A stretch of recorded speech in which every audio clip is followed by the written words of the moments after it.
Good morning, everybody. Hey, it is Wednesday, October 16th or October 17th. It's Lisa Copeland for 15 minutes of motivation with Be Fierce 365. I was having little camera issues this morning. Okay, I'm gonna give you guys a couple minutes to come on. I've got so much great stuff to share this morning. How about the Queen t-shirt? I just pulled it out. My fierce one was dirty. I see on the show today is Alex and Mike and David and Steve and Mabel and Naomi and Robert and Sean and Alex and, oh my God, Laura, yay, and Josh and Michael and Michelle. Good morning. It is a good morning to be alive. I'm convinced. It's a little bit wet here in Austin, Texas, for sure. We're under torrential flooding and rains. We had a big dam break just up a couple counties up from us, and it's tough. We're definitely we're under it here in Central Texas right now. So love and prayers to all my neighbors in Central Texas who live on the lakes. Lake Travis filled up last night. In fact, we're at 107% full. So that's not good when you're overfilled. Okay, so anyways, this is Be Fierce with Lisa Copeland. If you're just now turning in, if you like this show, I'm asking you to like it, comment, let me know you were here. Love it, hate it, share it, because you can't be fierce by yourself. And I want to jump in today because I don't know, all of you guys inspire me so much, and the notes I've been getting from you and the posts about you guys going out. I know Michelle's starting her own show. I had another gal who asked me not to name her, but she's going out and starting her own business because she said, Lisa, I'm going to push through the fear. I've been wanting to do this forever, and this is why I do what I do. And I'm so pumped up, I can hardly stand it. So yesterday was my husband's birthday, and so it was a big one too. You can do the math. And so he wanted to go see the movie First Man. And it was really interesting because this is how life works. I was going to talk today about limiting beliefs and fear, because those of you who've been watching the show regularly, which is a lot of you, and I love you for that, we've been talking about Napoleon Hill's book, Outwitting the Devil, which is a book that personally changed my life. It was edited and annotated by one of my best friends in the world, Sharon Lecter. And if you have not read this book, or more importantly, listen to it on audio, big mistake. It's the best $20 investment you'll ever make in your life. I mean, I've written books, that side. This book changed my life. And why did it change my life? Because it changed my thinking. My thinking. There's nothing in this world that not one of you cannot do if you put your mind to it. I see my good friend Alex is on, Anthony, Denise, good morning. I'm so glad you guys are here. Ginger, Juanita, Heather, thank you. If you guys are just tuning in, we're going to talk today about fear and limiting beliefs based on the book Napoleon Hill and based on a movie I went and saw yesterday that if you don't see, the movie's a little deep. The name of the movie is called First Man, and it's about the race to space, right?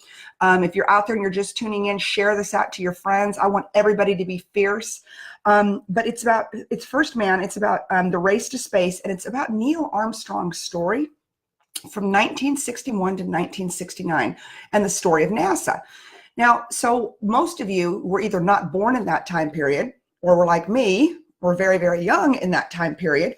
And so we don't really remember the race to space and how the Russians got there before we did. And how it was just a black eye on America's face that the Russians landed on the moon before we did. And, so they play a lot. Ryan Gosling plays Neil Armstrong. And I'm telling you, if he does not get an Academy Award, then nobody will this time. But what's interesting about it, and this is just how I think the universe works, and in my world, how God works, is that I knew I was going to talk today about limiting beliefs and fear based on what Napoleon Hill had to say. Well, today I'm going to talk about limiting fears and beliefs based on what we went through and what Neil Armstrong went through to become the first man in space. First of all, the space program was very controversial. So before President Kennedy was assassinated, he was talking about how do we get to space? This is the last frontier, that America needs to get to space. Because we need to broaden our horizons because the Russians are making a plan to go to space. That we need to be the forefront of I don't want to say evolution, but technology and of science and things like that. So then, of course, President Kennedy is assassinated. It kind of gets put on hold for a bit, but in the background, NASA is working behind the scenes. So what I don't know that I ever realized, and maybe some of you that have studied this did, there were 8 what they call pilots / astronauts that were supposed to have gone to space first. And, they went in crews of 3 and they all died. Every one of them died in a horrific death trying to get to space. And so, you go through this journey with Neil Armstrong, how he was really kind of the last pick. I shouldn't say the last pick. He wasn't the first man. He wasn't originally the first man that was going to go to space. And you take this journey with him about how he always loved space and how he would go and he'd look at the moon and he'd study the moon, right? That's the dreamer in us, right? And then he has this precious, beautiful daughter that dies. I kind of feel like I'm giving away the movie, but hell, we know how the story ends. Come on, this is the space story, so I'm going to keep going. He has a 3 or 4-year-old daughter who looks like has brain cancer because she's doing cobalt treatments.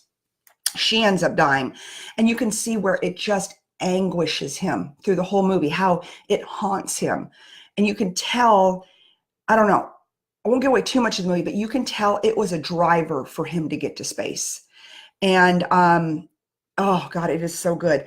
But the obsession with getting to space, right? Both NASA's obsession, because I'll tell you, they were getting a ton of pushback after the deaths of all of these astronauts, out of the billions of dollars we were spending, in the 60s, us, Congress and the senators not understanding the importance of space exploration. They were putting a lot of pressure on these guys. Like, look, why do we need to get to space? People are dying, your colleagues are dying. This is costing us billions of dollars. And there was this small band of people that believed, that did not have limiting thoughts. And that was NASA, and it was Buzz Aldrin and Neil Armstrong. And think about it. I mean, Neil Armstrong sits down with his children and his wife makes him tell them, Daddy may not come home, because nobody's done this deal successfully yet. Everybody who's tried to get to space or practiced getting to space or whatever, they've died. They've died. And she made him tell their young children that story. But something inside drove him that he needed to get to space. So, seriously, y'all, the movie went a little long for me. Like 2.5 hours is a long movie. That's a long time, especially since you guys know from yesterday, I was operating on about 3 hours of sleep. So we went to the early movie and I was still like trying to, my husband would look over at me and I was trying to wake up at times. It went a little long for me, but the premise of the movie is so important, right? He had a burning, Neil Armstrong had a burning desire to get to space, and he didn't let the obstacles stop him. And the obstacles were, he knew everyone else before him that tried to do it, whether they were in a practice run or they were working with NASA or whatever, that they died. Okay, so what is it that you've got a burning desire for? It's like, I wanted to take notes in the movie. These things we have burning desires for. And we look at the great heroes of our time, modern day heroes like Neil Armstrong. He was willing to put it all on the line to die to get to space. And they never really covered why, but of course the researcher of me, I'm going to have to figure it out. They never covered why he had this fascination with space. He was considered a civilian, so he was not like in the military, which was interesting. I didn't know that either. So what was his burning desire to get to space? But take away Armstrong's burning desire. What is your burning desire? What is that pinnacle that is so big, so far out there, that it is your exploration to space? What is your exploration to space, and what is it you're willing to do to get there? For those of you who are just tuning in, it's Lisa Copeland on Be Fierce 365. And I just want to remind you that if you like this show, if you love this show, if you see any inspiration at all, if you will share it out to your friends in your tribe, because nobody needs to be fierce by themselves. We're talking about fear and limiting beliefs. If you'll leave me a comment and just let me know you're here so I can go back afterwards and answer your comments and talk about, what kind of breakthroughs you had. So some of the notes that I took, is how do we, and this is where I'm going to tie it back to Napoleon Hill. How do we push through fear and limiting beliefs? Well, believe it or not, Napoleon Hill has got the answer. And of course, I'm going to read it to you because so you get to about page 148 in Outwitting the Devil. And Napoleon Hill, and I've spoken on this several times. Thank you, Sharon Lecter. Napoleon Hill starts talking about the 7 principles to attain spiritual, mental, and physical freedom. And that's what we need. That's what we need when we're trying to break through limiting thoughts. So I thought Neil Armstrong was just such a great example today. I mean, I want to go to the moon. Okay, 8 men before me died in the program that I'm in to get to the moon, but he was still willing to put it all on the line. How does that equate to the business that you're in today or the life situation you're working through today? Have 8 other people failed trying to get to the moon? And are you willing to stay in the race for space, the race to get there, even when you have seen other people die? What are your limiting thoughts and your limiting beliefs? I'm telling you, I'm so deep into this stuff right now. I think everything I see is like a metaphor. Like everything I see is, I bring it back to this. But Hill says that the 7 principles to attain spiritual, mental, and physical freedom. Don't we all want to know those? And then we're going to cover each one of these in the shows coming up.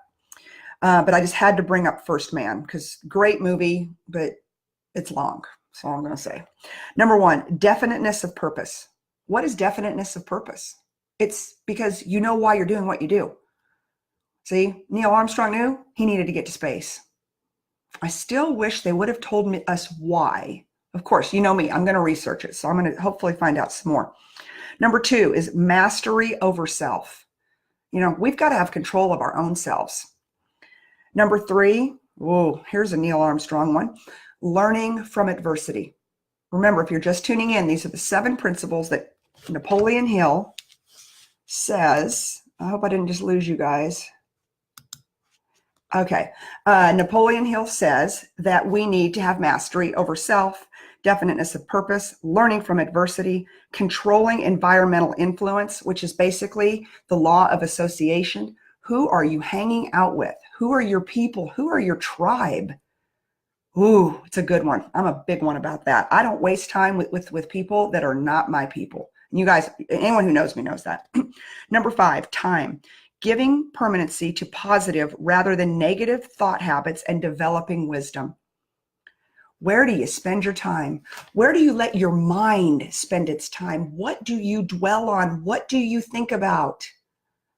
I've spent the last 8 hours minus sleeping, and God, did I sleep last night? I'm telling you, thinking about First Man, thinking about space, thinking about what was in Neil Armstrong's head to push through 8 astronauts prior dying, nobody being successful except for the Russians. And it might have been a patriotism thing for him too. I don't know. I'm dying to find out though. I will get back to y'all on that. Number 6 is harmony, acting with definiteness of purpose to become the dominating influence in your own mental, spiritual, and physical environment. And then number 7, most important, is caution, thinking through your plan before you act. I'm going to write those down for y'all. It is absolutely critical when you are battling limiting beliefs to take those 7 principles of Napoleon Hill and Outwitting the Devil. All right, we have come to the end of our 15 minutes. I hope I've given you some thought starters today. Go see the movie First Man. Just remember I said it was long, but it's a thought starter. Think about the pioneers, the great Americans. And I think Neil Armstrong's still alive. Got to find that one out too. That pushed through adversity and fear and limiting beliefs because they believed that a man could walk on the moon. And like I always like to say, if he can do it, I can do it. I hope all of you have a great day. I will see you tomorrow. And until then, be fierce. Okay, I guess I got cut off by a phone call. Hold on, guys. Let's see. Oh my goodness. I'm sorry. I got cut off by a phone call. This new Apple phone. But anyways, be fierce. Do not let limiting beliefs stop you. I love you guys, and I'll see you this time tomorrow. Bye-bye.